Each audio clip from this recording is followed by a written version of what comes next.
नमस्ते। आज हम बात करने वाले हैं मनरेगा के बारे में। भारत का जो इतना बड़ा ग्रामीण रोजगार गारंटी कार्यक्रम है, उसमें हाल ही में एक बदलाव आया है। तो चलिए इस विश्लेषण में हम जरा गहराई से देखते हैं कि इस बदलाव का असल मतलब क्या है और इसका असर ग्रामीण भारत के लाखों लोगों पर कैसे पड़ सकता है। तो ये जो पूरा विश्लेषण है, ये अरुणा रॉय और निखिल डे के एक लेख पर आधारित है।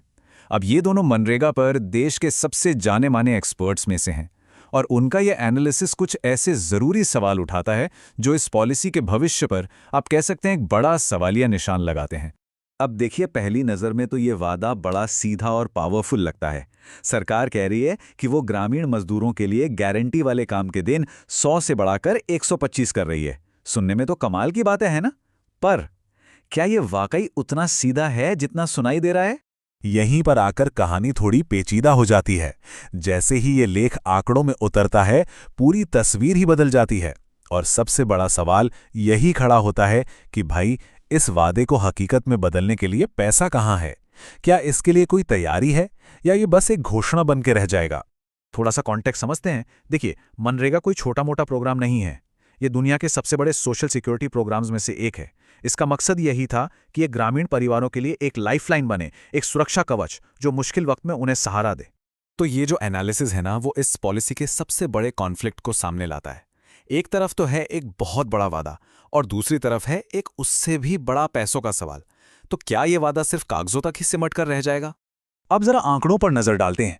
ये लेख बताता है कि बजट का अनुमान है करीब 1.5 लाख करोड़ रुपए, लेकिन अगर सभी एक्टिव मजदूरों को 125 दिन का काम देना है तो उसके लिए चाहिए 3.25 लाख करोड़ रुपए। मतलब जितना पैसा है और जितना चाहिए, उसमें जमीन आसमान का फर्क है। और यही फर्क इस पूरी स्कीम पर एक बड़ा सवाल खड़ा कर देता है। और सोचिए इसका स्केल कितना बड़ा है। ये जो फंडिंग गैप है, इसका सीधा असर पड़ेगा 8.63 करोड़ एक्टिव जॉब कार्ड वाले परिवारों पर। ये वो परिवार हैं जिनकी रोजी रोटी इस कार्यक्रम से जुड़ी हुई है। तो अब सवाल ये उठता है कि अगर सेंट्रल बजट में ये पैसा नहीं है तो फिर बिल कौन भरेगा? यहीं पर इस नई पॉलिसी की छिपी हुई शर्त सामने आती है। चलिए अब देखते हैं कि ये पूरा सिस्टम काम कैसे करेगा। असल में हुआ यह है कि जिम्मेदारी को बांट दिया गया है।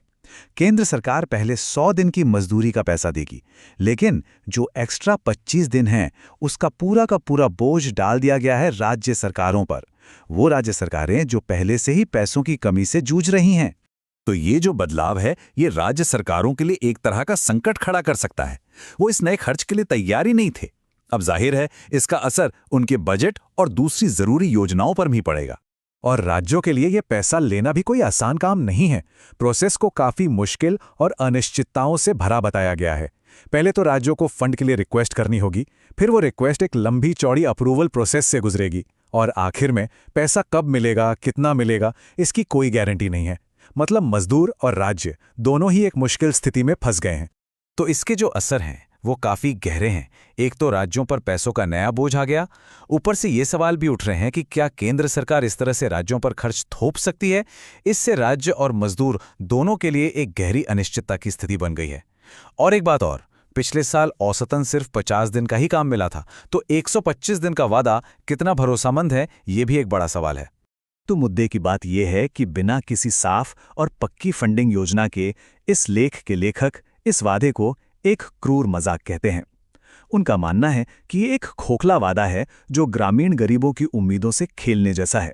आखिर में ये विश्लेषण इस तरफ भी इशारा करता है कि ये पूरा ढांचा शायद जवाबदेही से बचने का एक तरीका है।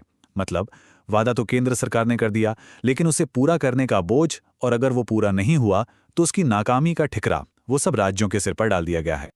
और यहीं पर हम उस आखिरी और सबसे तीखे सवाल पर आते हैं जो इस लेख के शीर्षक में ही पूछा गया है। मनरेगा के इस नए रूप से आखिर फायदा किसका होगा? क्या यह बदलाव सच में उन मजदूरों की मदद करेगा जिनके लिए यह बना है, या फिर यह सिर्फ एक राजनीतिक दांव है जिसका फायदा कोई और उठाएगा? ये एक ऐसा सवाल है जिस पर सोचना बहुत जरूरी है।